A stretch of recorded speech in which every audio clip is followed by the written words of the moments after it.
আসসালামু আলাইকুম ওৰহমাতুল্লাহি ওয়া বাৰাকাতুহু। আপোনালোকৰ ওপৰত আল্লাহৰ ৰহমত, বৰকত আৰু শান্তি বৰ্ষিত হওক।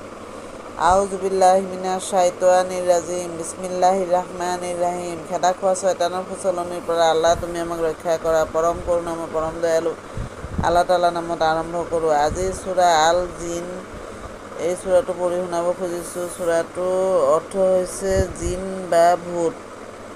সূৰা নম্বৰ ৭২, মুঠ আয়াত ২৮, মক্কাত অৱতীৰ্ণ, মুঠ ৰুকু ২। মই ১০ আয়াত পঢ়ি শুনাব খুজিছোঁ, নহ'লে দীঘলীয়া হৈ যাব।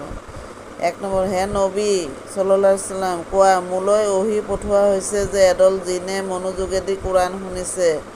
তাৰ পিছত সিহঁতে নিজ অঞ্চললৈ গৈ সিহঁতৰ সম্প্ৰদায়ৰ জিনবিলাকক কৈছিল, আমি এখন আশ্চৰ্যজনক কোৰাণ পাঠ কৰা শুনিছোঁ। ২ নম্বৰ, ই সৰল পথৰ পিনে পথ দেখুৱাই দিয়ে, সেয়ে আমি তাৰ প্ৰতি বিশ্বাস স্থাপন কৰিছোঁ। এতিয়া কদাপিও কাকো আমাৰ প্ৰভুৰ অংশী বুলি গণ্য নকৰোঁ। ৩ নম্বৰ, আমি এয়াও বিশ্বাস কৰিছোঁ যে আমাৰ প্ৰভুৰ মৰ্যাদা অতি উচ্চ আৰু মহান। তেওঁ কাকো পত্নী বা পুত্ৰ সন্তান ৰূপে গ্ৰহণ কৰা নাই। ৪ নম্বৰ, আমাৰ নিৰ্বোধবিলাকে আল্লাহৰ প্ৰতি সত্যৰ অপলাপ কৰিছে। ৫ নম্বৰ, কিন্তু আমি সঁচাকৈয়ে ভাবোঁ যে মানুহ আৰু জিনে আল্লাহ সম্পৰ্কে কেতিয়াও মিছা কথা আৰোপ কৰা উচিত নহয়। ৬ নম্বৰ, আৰু মোক জনোৱা হৈছে কিছুমান মানুহে কোনো জিনৰ শৰণ লৈছিল। এইদৰে সিহঁতে জিনবিলাকক আৰু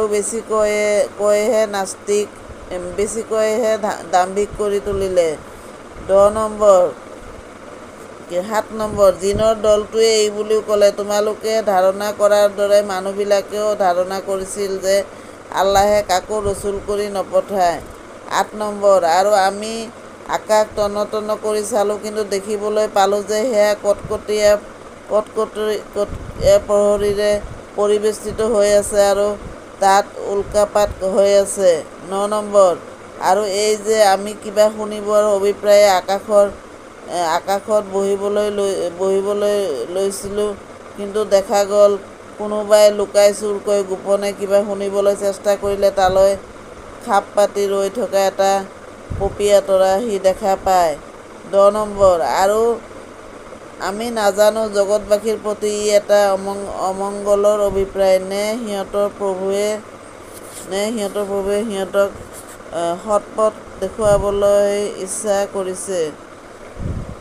সমাপ্ত।